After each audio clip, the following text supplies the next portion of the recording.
डंडौत बंदन अनिक बार, सर्ब कला समरथ। डोलन ते राखो प्रभु, नानक दे कर हथ। गुर जिन को सो प्रसन्न, नाम हर हृदय निवासै।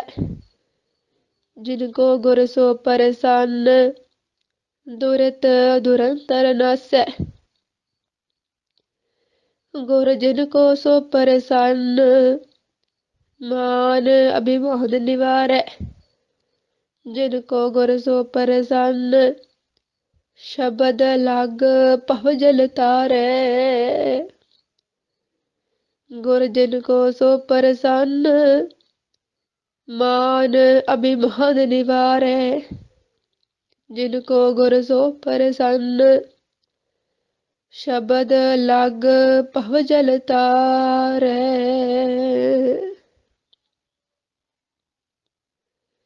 सतनाम श्री वाहिगुरु साहिब जी। पातशाही दसवीं त्वै प्रसाद, चलितर 69वां। दोहरा। चपल सिंह राजा बड़ो, राज कला तिहनार। इंदर देव रीझे रहे, जान सची अनहार। चपल सिंह राजा बड़ो, राज कला तिहनार। इंदर देव रीझे रहे, जान सची अनहार। गुरु प्यारी साध संगत जी, आप जी सरवण कर रहे हो। धन धन सतगुरु श्री गुरु गोबिंद सिंह साहिब जी की महान रचना श्री दसम ग्रंथ साहिब जी की पावन गुरबाणी श्री चरित्रो पाखियान की लड़ीवार विचार। सो सतगुरु जी की बख्शिश दे नाल जो 68 चरित्र ਹਨ विचार सहित पूर्ण हो चुके ने। सो अज जो 69वां चरित्र है ਉਹਦੀ ਵਿਚਾਰ ਸਤਿਗੁਰ ਦੀ ਬਖਸ਼ਿਸ਼ ਦੇ ਨਾਲ ਵਿਚਾਰਨ ਦੀ ਕੋਸ਼ਿਸ਼ ਕਰਾਂਗੇ। ਤਾਂ ਤੇ ਗਰੀਬ ਨਵਾਜ ਬਾਦਸ਼ਾਹ ਜੀ ਵਚਨ ਕਰਦੇ ਨੇ। ਦੋਹਰਾ।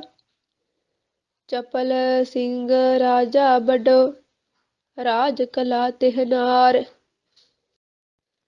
ਸਤਿਗੁਰੂ ਜੀ ਵਚਨ ਕਰਦੇ ਨੇ ਕਿ ਜੋ ਵਜ਼ੀਰ ਚਿੱਤਰ ਸਿੰਘ ਰਾਜੇ ਨੂੰ ਜੋ ਵੱਖੋ ਵੱਖ ਇਸਤਰੀਆਂ ਅਤੇ ਪੁਰਸ਼ਾਂ ਦੇ ਪ੍ਰਸੰਗ ਸੁਣਾ ਰਿਹਾ ਸੀ, ਇੱਕ ਹੋਰ ਪ੍ਰਸੰਗ ਸੁਣਾਉਂਦਾ ਹੋਇਆ ਆਖਣ ਲੱਗਾ, ਹੈ ਰਾਜਨ, ਕਿ ਚਪਲ ਸਿੰਘ ਨਾਂ ਦਾ ਇੱਕ ਬਹੁਤ ਵੱਡਾ ਰਾਜਾ ਸੀ ਤੇ ਉਹਦੀ ਇਸਤਰੀ ਸੀ ਰਾਜ ਕਲਾ। ਇੰਦਰ ਦੇਵ ਰੀਝੇ ਰਹਿ, ਜਾਨ ਸੱਚੀ ਅਨਹਾਰ। ਤੇ ਉਹ ਰਾਜ ਕਲਾ ਇਤਨੇ ਸੋਹਣੇ ਸਰੂਪ ਵਾਲੀ ਸੀ ਕਿ ਇੰਦਰ ਦੇਵਤਾ ਵੀ ਉਹਨੂੰ ਆਪਣੀ ਜੋ ਪਤਨੀ ਸੱਚੀ ਨੂੰ, ਜਿਵੇਂ ਉਹਦੀ ਪਤਨੀ ਸੱਚੀ ਸੁੰਦਰ ਸੀ, ਉਹਦੇ ਬਰਾਬਰ ਹੀ ਉਜਾੜ ਕਰਕੇ ਉਹਦੇ ਉੱਪਰ ਰਿੱਝਿਆ ਹੋਇਆ ਸੀ। ਸੋ ਰਾਣੀ ਇੱਕ ਚੋਰ ਸੋ, ਰਵਿਓ ਕਰਤ ਦਿਨ ਰੈਨ। ਪਰ ਉਹ ਜਿਹੜੀ ਰਾਣੀ ਸੀ ਉਹ ਇੱਕ ਦਿਨ ਰਾਤ ਹੀ ਇੱਕ ਚੋਰ ਦੇ ਨਾਲ, ਕਿ ਇੱਕ ਤਾਂ ਉਹ ਪਰਾਇਆ ਪੁਰਸ਼ ਸੀ, ਇੱਕ ਉਹ ਪਤਿਤ ਕਰਮ ਕਰਨ ਵਾਲਾ, ਨੀਚ ਕਰਮ ਕਰਨ ਵਾਲਾ ਇੱਕ ਬੁੱਢਾ ਚੋਰ ਸੀ, ਉਹਦੇ ਨਾਲ ਉਹ ਦਿਨ ਰਾਤ ਹੀ ਪ੍ਰੇਮ ਪਿਆਰ ਕਰਦੀ ਸੀ, ਵਿਸ਼ੇ ਵਕਾਰਾਂ ਦੇ ਵਿੱਚ ਵਲੀਦ ਰਹਿੰਦੀ ਸੀ। ਤਾਹੇ ਬੁਲਾਵੇ ਨਿਜ ਸਦਰ, ਆਪ ਜਾਏ ਤਿਹ ਐਨ। ਤੇ ਕਦੇ ਉਸਨੂੰ ਆਪਣੇ ਕੋਲ ਆਪਣੇ ਘਰ ਦੇ ਵਿੱਚ ਬੁਲਾ ਲੈਂਦੀ ਸੀ ਤੇ ਕਦੇ ਆਪ ਉਹਦੇ ਘਰ ਚਲੇ ਜਾਇਆ ਕਰਦੀ ਸੀ। ਇੱਕ ਦਿਵਸ ਆਵਤ ਸਦਨ, ਨਿਰਪ ਬਰ ਲਖਿਓ ਬਨਹਾਏ। ਪਰ ਇੱਕ ਦਿਨ ਰਾਜੇ ਨੇ ਉਸ ਚੋਰ ਨੂੰ ਆਪਣੇ ਮਹਿਲ ਦੇ ਵਿੱਚ ਆਉਂਦਿਆਂ ਵੇਖ ਲਿਆ। ਲੂਟ ਕੂਟ ਤਸਕਰ ਲਿਓ, ਸੂਰੀ ਦੇ ਉੱਚ ਰਹੇ। ਪਰ ਉਸ ਚੋਰ ਨੂੰ ਆਪਣੇ ਘਰ ਆਉਂਦਿਆਂ ਵੇਖ, ਆਪਣੇ ਮਹਿਲ ਵਿੱਚ ਆਉਂਦਿਆਂ ਵੇਖ ਕਰਕੇ ਰਾਜੇ ਨੇ ਉਸਨੂੰ ਬਹੁਤ ਕੁੱਟਿਆ ਅਤੇ ਕੁੱਟ ਮਾਰ ਕਰਕੇ ਉਸਨੂੰ ਸੂਲੀ ਦੇ ਉੱਪਰ ਭਾਵ ਕਿ ਫਾਂਸੀ ਦੇ ਕੇ ਲਟਕਾ ਦਿੱਤਾ। जब सिरोनत भबको उठत तब आखें खुल जाहे। ਹੁਣ ਜਿਹੜਾ ਚੋਰ ਸੀ ਉਸਨੂੰ ਸੂਲੀ ਉੱਪਰ ਟੰਗਿਆ ਹੋਇਆ ਸੀ ਤੇ ਸੂਲੀ ਉੱਤੇ ਜਦੋਂ ਉਹਦੇ ਸਰੀਰ ਦੇ ਅੰਦਰੋਂ ਲਹੂ ਦਾ ਭੰਬਾਕਾ ਉੱਠਦਾ ਤਾਂ ਉਹਨੂੰ ਥੋੜੀ ਬਹੁਤੀ ਹੋਸ਼ ਆ ਜਾਂਦੀ ਸੀ। ਜਬੈ ਸਵਾਸਤਰ ਕੋ ਰਮੈ ਕਛੂ ਰਹਿ ਸੁਧ ਨਾਹੇ। ਪਰ ਜਿਸ ਵੇਲੇ ਉਹਦਾ ਸਾਹ ਜਿਹੜਾ ਸੀ ਉਹ ਬਾਹਰ ਨੂੰ ਜਾਂਦਾ ਤਾਂ ਉਸਨੂੰ ਆਪਣੇ ਆਪ ਦੀ ਕੋਈ ਹੋਸ਼ ਨਾ ਰਹਿੰਦੀ। ਸਰੀਰ ਜਿਹੜਾ ਸੀ ਉਹ ਅੱਧ-ਮੋਇਆ ਜਿਹਾ ਹੋ ਜਾਂਦਾ। ਰਾਣੀ ਜਬ ਬਤਿਆ ਸੁਨ ਪਾਈ ਤਸ ਕਰਕੇ ਮਿਲ ਬੇ ਕਹਿਤ ਹਾਈ। ਜਿਸ ਵੇਲੇ ਰਾਣੀ ਨੂੰ ਇਸ ਗੱਲ ਦਾ ਪਤਾ ਚੱਲਿਆ ਕਿ ਚੋਰ ਨੂੰ ਰਾਜੇ ਨੇ ਇਸ ਪ੍ਰਕਾਰ ਮਹਿਲ ਵਿੱਚ ਆਉਂਦਿਆਂ ਵੇਖ ਲਿਆ ਸੀ, ਜਿਸ ਕਰਕੇ ਉਸਨੂੰ ਸੂਲੀ ਉੱਪਰ ਟੰਗ ਦਿੱਤਾ ਹੈ, ਤਾਂ ਆਪਣੇ ਚੋਰ ਭਾਵ ਆਪਣੇ ਮਿੱਤਰ ਨੂੰ, ਆਪਣੇ ਪ੍ਰੇਮੀ ਨੂੰ ਮਿਲਣ ਵਾਸਤੇ ਦੌੜੀ ਆਈ ਹੈ। ਜਬ ਸਰੋਨਤ ਊਰਦ ਤਿਹ ਆਇਓ ਛੂਟੀ ਆਂਖ ਦਰਸ਼ਨ ਤ੍ਰਿਆ ਪਾਇਓ। ਜਿਸ ਵੇਲੇ ਜਿਹੜਾ ਉਹ ਚੋਰ ਸੀ ਸੂਲੀ ਉੱਪਰ ਰਾਜੇ ਨੇ ਟੰਗਿਆ ਹੋਇਆ ਸੀ ਤੇ ਖੂਨ ਦਾ ਉਬਾਲਾ ਜਿਹੜਾ ਸੀ ਇਸ ਵੇਲੇ ਤਾਹ ਨੂੰ ਉੱਠਿਆ ਤਾਂ ਉਸਨੂੰ ਕੁਝ ਹੋਸ਼ ਆਈ। ਅੱਖਾਂ ਖੁੱਲੀਆਂ ਤਾਂ ਕੀ ਵੇਖਿਆ ਕਿ ਰਾਣੀ ਹੇਠਾਂ ਖੜੀ ਹੋਈ ਸੀ। ਤਬ ਰਾਣੀ ਤਿਹ ਬਚਨ ਉਚਾਰੇ ਸੁਨ ਤਸ ਕਰ ਮਮ ਬਹਿਨ ਪਿਆਰੇ। ਉਸ ਰਾਣੀ ਆਖਣ ਲੱਗੀ, ਹੈ ਮੇਰੇ ਪਿਆਰੇ ਮਿੱਤਰ ਮੇਰੀ ਗੱਲ ਸੁਣ।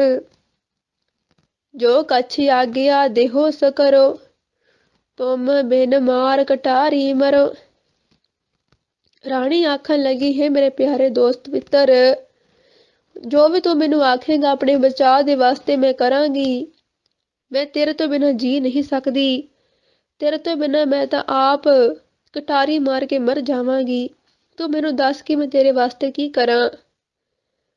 ਤਬ ਤਸ ਕਰ ਇਉ ਬੈਨ ਉਚਾਰੇ ਯਹ ਹੌਸ ਬਨ ਰਹੀ ਹਮਾਰੇ।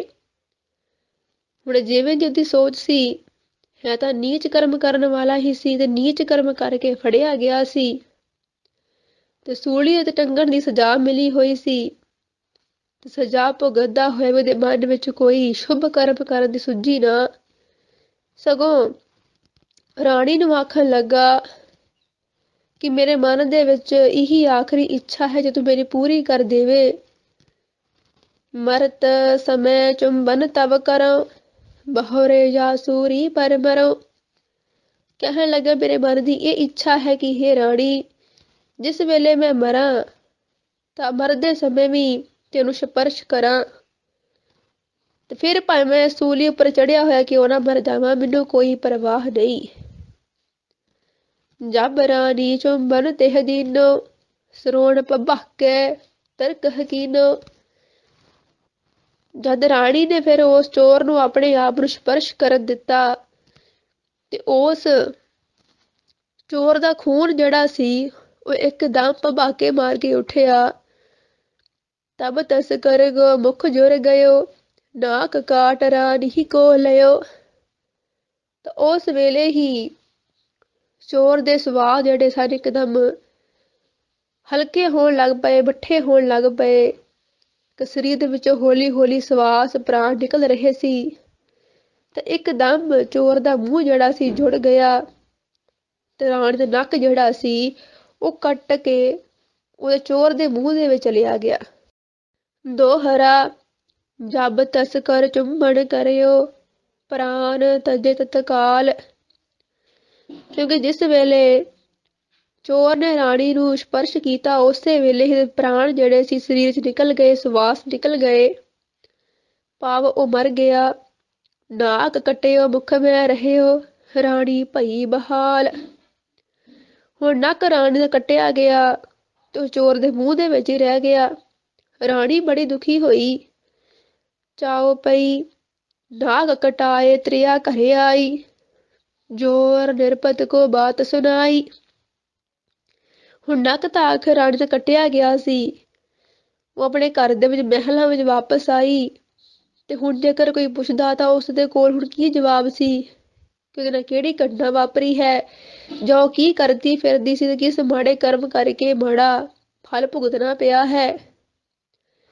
ਹੁਣ ਉਹ ਆਪਣੇ ਆਪ ਦੀ ਕਰਤੂਤ ਜਿਹੜੀ ਸੀ ਕਿਸੇ ਨੂੰ ਦੱਸ ਨਹੀਂ ਸਕਦੀ ਸੀ, ਤਾਂ ਉਸਨੇ ਰਾਜੇ ਨੂੰ ਇੱਕ ਝੂਠੀ ਗੱਲ ਬਣਾ ਕੇ ਦੱਸ ਦਿੱਤੀ ਆਪਣੀ ਗਲਤੀ ਉੱਤੇ ਪਰਦਾ ਪਾਉਣ ਵਾਸਤੇ। ਕਾਟ ਨਾਗ शिव भोजन चढ़ायो, सो नह लगियो रुदर इहो पहायो। ਤੇ ਆਖਣ ਲੱਗੀ ਕਿ ਹੇ ਰਾਜਨ ਵੇਖੋ ਕਿ ਮੈਂ ਅੱਜ ਸ਼ਿਵਾ ਦੇ ਮੰਦਿਰ ਵਿੱਚ ਗਈ ਸੀ, ਉੱਥੇ ਮੈਂ ਆਪਣਾ ਨੱਕ ਜਿਹੜਾ ਹੈ ਉਹ ਬਲੀਦਾਨ ਦੇ ਵਿੱਚ ਚੜਾ ਆਈ ਹਾਂ। ਨੱਕ ਨੂੰ ਕੱਟ ਕੇ ਨੱਕ ਦਾ ਬਲੀਦਾਨ ਮੈਂ ਸ਼ਿਵਾ ਦੇ ਮੰਦਿਰ ਵਿੱਚ ਦੇ ਦਿੱਤਾ ਹੈ। ਪਰ ਉਹ ਨੱਕ ਕਿ ਸ਼ਿਵ ਜੀ ਨੂੰ ਐਸਾ ਭਾਇਆ ਹੈ ਕਿ ਉਹ ਨੱਕ ਮੁੜ ਕੇ ਮੇਰੇ ਨੱਕ ਦੇ ਨਾਲ ਲੱਗਾ ਨਹੀਂ। ਪੁੰਨ शिवजू इहो बचन उचारे, चोर बकर मैं नाक तिहारो। आखन लगी फिर शिव जी ने इਉਂ करके मेरे ਨਾਲ बचन ਕੀਤੇ कि हे रानी, तेरा जो नक है एक चोर ਦੇ ਮੂੰਹ ਦੇ ਵਿੱਚ ਪਿਆ ਹੋਇਆ ਹੈ ਜੋ ਮਰ ਚੁੱਕਾ ਹੈ। तुरत तहां ते काट मंगाई है, आन तरिया के बकर लगाई है। ਤੇ ਛੇਤੀ ਤੋਂ ਛੇਤੀ ਹੀ ਉਹਦੇ ਮੂੰਹ ਦੇ ਵਿੱਚੋਂ ਨੱਕ ਮੰਗਵਾ ਲਓ, ਕੱਢ ਕੇ ਮੰਗਵਾ ਲਓ ਤੇ ਰਾਣੀ ਦੇ ਮੂੰਹ ਦੇ ਨਾਲ ਜੋੜਿਆ ਜਾਵੇ। ਦੋਹਰਾ ਤਬ ਰਾਜੈ ਸੋਈ ਕਿਓ, शिव को बचन पछाण। ਇਹ ਸੁਣ ਕੇ ਰਾਜੇ ਨੇ ਉਹੀ ਕੀਤਾ ਕਿ ਜੋ ਬਚਨ शिव जी ਨੇ ਕੀਤੇ ਹੋਏ ਸੀ। ਇਹ ਜਾਣ ਕਰਕੇ ਕਿ शिव जी ਦੀ ਆਖੇ ਹੋਏ ਬਚਨ ਜਿਹੜੇ ਨੇ ਸੱਚੇ ਹੁੰਦੇ ਨੇ। ਤਾ ਕੋ ਮੁਖ ਸੋ ਕਾਢ ਕੇ ਨਾਕ ਲਗਾਇਓ ਆਨ। ਤਾਂ ਉਸ ਚੋਰ ਦੇ ਮੂੰਹ ਦੇ ਵਿੱਚੋਂ ਨੱਕ ਕੱਢ ਕੇ ਆਪਣੀ ਰਾਣੀ ਦੇ ਮੂੰਹ ਦੇ ਉੱਪਰ ਲਗਾ ਦਿੱਤਾ। ਸੋ ਅਖੀਰ ਵਿੱਚ ਸਾਹਿਬ ਜੀ ਫਰਮਾਨ ਕਰਦੇ ਨੇ, ਇਤ ਸ਼੍ਰੀ ਚਰਿਤ੍ਰ ਪਖਿਆਨੇ, ਤ੍ਰੇਆ ਚਰਿਤਰੇ ਮੰਤਰੀ ਭੂਪ ਸੰਵਾਦੇ, 69 ਚਰਿਤ੍ਰ ਸਮਾਪਤਮ ਸਤ ਸੁਭਮ ਸਤ ਅਫਜੂ।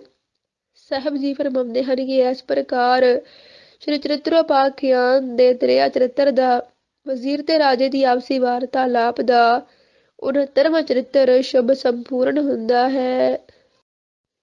ਸੋ ਗੁਰੂ ਪਿਆਰੀ ਸਾਧ ਸੰਗਤ ਜੀ, ਇਹ ਸੀ ਸ਼੍ਰੀ ਚਰਿਤ੍ਰੋਪਾਖਿਆਨ ਦੀ ਪਾਵਨ ਗੁਰਬਾਣੀ ਦੇ 69ਵੇਂ ਚਰਿਤ੍ਰ ਦੀ ਵਿਚਾਰ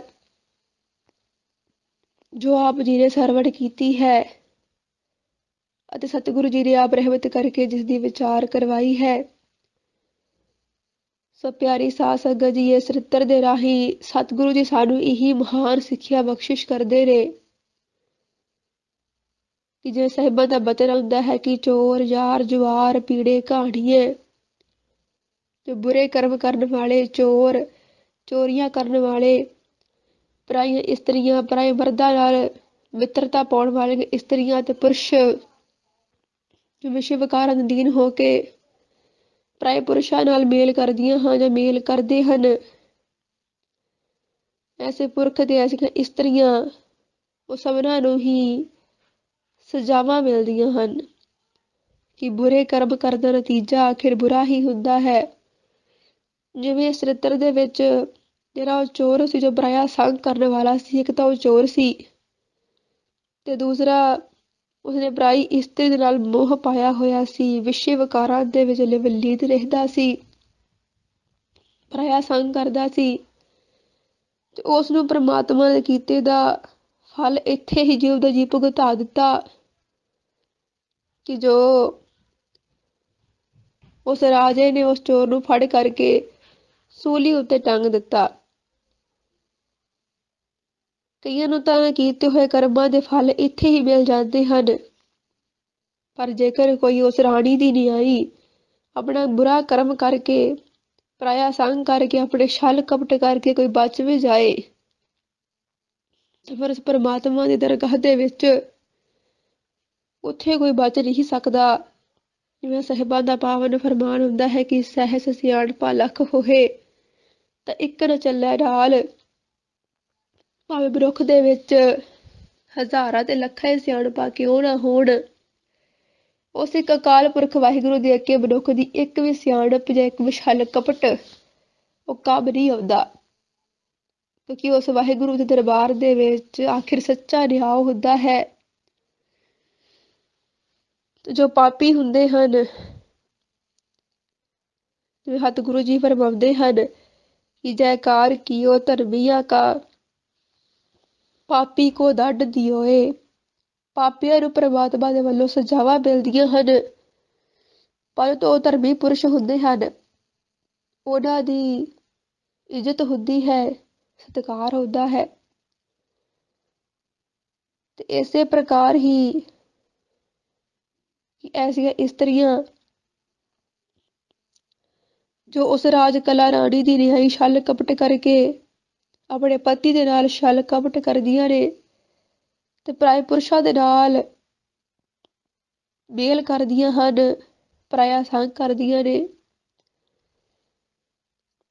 ਜਿਨ੍ਹਾਂ ਦੀ ਐਸੀਆਂ ਇਸਤਰੀ ਦੇ ਬਾਬਤ ਉੱਥੇ ਸਤਿਗੁਰੂ ਜੀ ਫਰਮਾਨ ਕਰਦੇ ਨੇ ਕਿ ਮਨਮੁਖ ਮੈਲੀ ਕਾਬੜੀ ਕੁਲੱਖਣੀ ਕੁਰਾਰ, ਫਿਰ ਛੋੜਿਆ ਘਰ ਆਪਣਾ ਪਰ ਪੁਰਖਿਆਂ ਨਾਲ ਪਿਆਰ।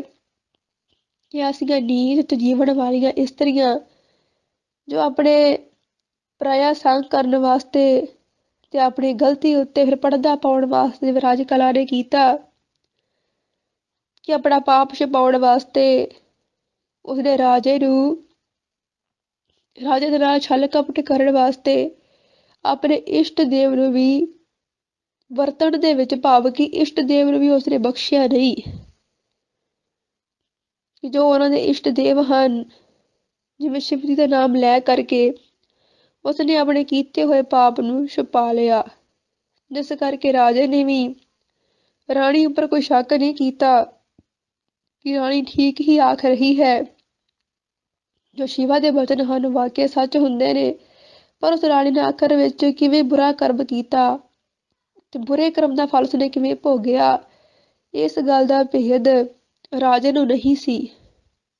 ਤੇ ਉਸਨੇ ਛਲ ਕਪਟ ਕਰਕੇ ਰਾਜੇ ਨੂੰ ਕੁਝ ਪਤਾ ਵੀ ਨਹੀਂ ਚੱਲਣ ਦਿੱਤਾ। ਤੇ ਐਸੀਆਂ ਇਸਤਰੀਆਂ ਨੀਚ ਜੀਵਨ ਵਾਲੀਆਂ ਜੋ ਕਿ ਕਾਮ ਦੇ ਵੱਸ ਹੋ ਕੇ ਬੁਰੇ ਕਰਮ ਕਰਦੀਆਂ ਤੇ ਬੁਰੇ ਕਰਮ ਨੂੰ ਫਿਰ ਛੁਪਾਉਣ ਵਾਸਤੇ ਉਹ ਆਪਣੇ ਇਸ਼ਟ ਦੇਵਤਾ ਨੂੰ ਵੀ ਬਖਸ਼ਦੀਆਂ ਨਹੀਂ।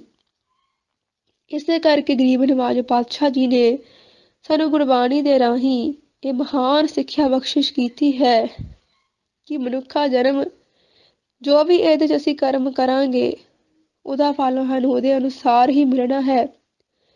ਤੇ ਇਸ ਤੋਂ ਚੰਗਾ ਹੈ ਕਿ ਬੁਰੇ ਕਰਮ ਕਰਕੇ ਬੁਰਾ ਫਲ ਭੁਗਤਣ ਦੇ ਨਾਲੋਂ ਲੋਕ ਪ੍ਰਲੋਕ ਖਰਾਬ ਕਰਨ ਦੇ ਨਾਲੋਂ ਭਲਾ ਹੈ ਕਿ ਅਸੀਂ ਆਪਣੇ ਗੁਰਬਾਣੀ ਦੇ ਅਨੁਸਾਰ ਆਪਣਾ ਪਾਕ ਅਤੇ ਪਵਿੱਤਰ ਜੀਵਨ ਬਣਾ ਕਰਕੇ ਸਤਿਗੁਰੂ ਜੀ ਦੀਆਂ ਖੁਸ਼ੀਆਂ ਦੇ ਪਾਤਰ ਬਣੀਏ। ਸੋ ਇਸ ਪ੍ਰਕਾਰ ਚਰਿਤਰਾਂ ਦੇ ਰਾਹੀਂ ਸਤਿਗੁਰੂ ਮਹਾਰਾਜ ਜੀ ਨੇ ਸਾਨੂੰ ਮਹਾਨ ਸਿੱਖਿਆ ਪ੍ਰਦਾਨ ਕੀਤੀ ਹੈ ਕਿ ਜੋ ਮਨੁੱਖ ਬੁਰਾ ਕਰਮ ਕਰਨ ਵਾਲੇ ਨੇ ਉਹਨਾਂ ਨੂੰ ਤਾਂ ਫਲ ਜਿਹੜਾ ਹੈ ਬੁਰਾ ਹੀ ਭੋਗਣਾ ਪੈਂਦਾ ਹੈ।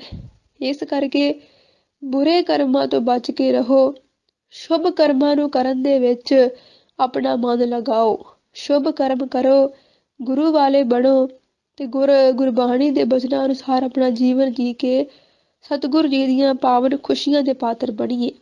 ਇਹ ਸਾਡੇ ਸਾਰਿਆਂ ਉੱਤੇ ਸਤਿਗੁਰੂ ਜੀ ਕਿਰਪਾ ਕਰਨ ਤਾਂ ਕਿ ਕੋਈ ਅਸੀਂ ਸੁਣਨ ਵਿਚਾਰਨ ਤੱਕ ਨਾ ਸੀਮਿਤ ਰਹੀਏ।